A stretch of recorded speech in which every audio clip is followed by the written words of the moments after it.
I Love Dogs presents the Labrador Retriever. Smart, goofy, happy-go-lucky. Happy-go-lucky, trainable, great jogging companions. They want to please you. The most loving dogs on the planet. The Labrador Retriever is an athletic sporting dog used for hunting, but he's best known as the most popular dog in the United States. The Lab's ancestors were from Labrador, Canada, where they were prized as hunters of waterfowl. They come in the colors of yellow, chocolate, or black. But whatever the color, you simply can't go wrong with a Lab.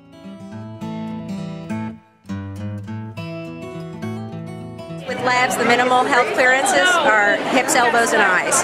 Temperament is important, and it really does help if the puppies are raised in a house, and they're handled and everything before you get them. For a pet, they don't have to have every beautiful attribute that they might have to be shown at Westminster, but there's no reason they couldn't.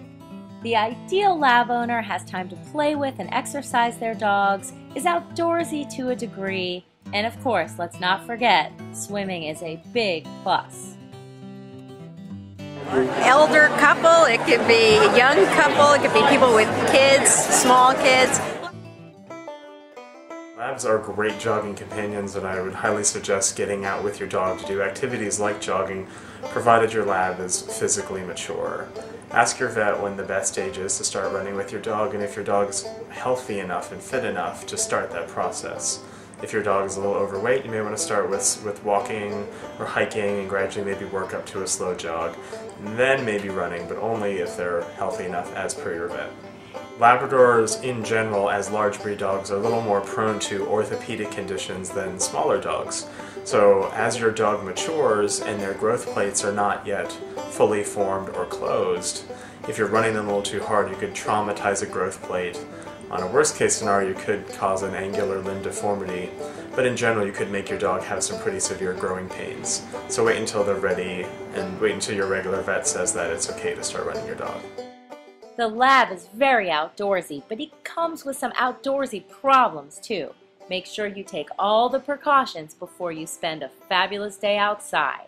If you're going to be going into an area that's endemic for fleas or ticks, it's very good for you to take a very hands-on approach to your pet's health care. And what I mean by that is every day have your hands all over your pet, feeling for ticks, feeling for little bumps, looking for fleas, or even seeing flea feces, which look like little pepper flakes on their skin. You could also potentially use topical flea or tick preventatives.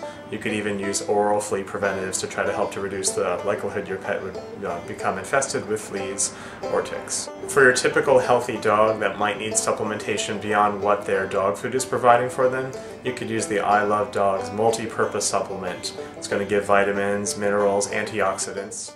The Lab is highly trainable, known the world over as a great service dog. He can lead the blind through busy city streets or help to sniff out bombs for military and police. The training program is to walk nicely, to sit, and be well behaved. So when you establish that, you have a really well-balanced dog.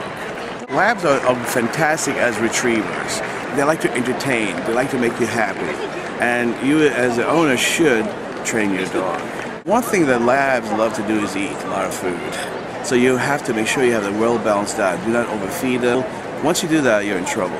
So make sure you control the intake of food. The American Kennel Club just came out with a 2010 list of most popular breeds, and of course the Labrador Retriever for about 20 years in a row made the top of the list again. But people always ask me, does that mean that they're well-behaved dogs and that they don't need to be trained? And I'll be honest with you, I've trained thousands of dogs, and if you ask me my top 5 most challenging dogs I've ever trained, at least 3 of them were Labrador Retrievers. They're goofy, they're happy-go-lucky. That's why they're the most popular dog, because they are great family companions. But they don't always necessarily take training or discipline. And when I say discipline, I don't mean anything harsh or physical or mean to the dog, but through education, letting the dog know that it's made a mistake. They sometimes see that signal that he's made a mistake as a game or as play, and they keep bouncing around and asking to play some more. So when I say that the Labrador Retriever is challenging to train, it's for that reason, just that they make a game out of everything. But that's what also makes them a fun dog.